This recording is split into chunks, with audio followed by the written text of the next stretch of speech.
L'escola mossèn Albert Vives de la Seu d'Urgell ha recollit 406 quilos d'aliments dins el projecte Tió Solidari que ha finalitzat aquest matí quan tot l'alumnat del centre s'ha trobat al pati per fer cagar el tió. Tot i no arribar a la xifra que es va assolir l'any passat de 600 quilos, s'han mostrat molt satisfets amb el resultat final. És veritat que no hem arribat a la xifra de l'any passat, però estem molt contents perquè són 406 quilos, que és una xifra per res menyspreable, no?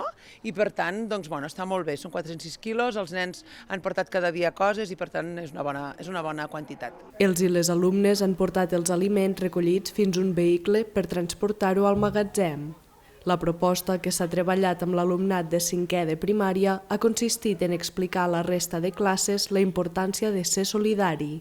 Aquest projecte està fet per ajudar gent que ho necessita i que portant molts aliments ajudarem molt. M'ha agradat molt aquesta activitat perquè ho hem intentat fer el millor que hem pogut perquè sabíem que si ho fèiem bé podríem ajudar moltes persones. Enguany s'ha demanat productes com arròs, llegums, oli o pasta que s'han anat portant al llarg de 15 dies. És un projecte d'aprenentatge-servei on els alumnes prenen consciència de totes les necessitats que hi ha, de totes les necessitats que hi ha a nivell de la seu de la comarca i aprenen una miqueta a on van aquests productes i el per què.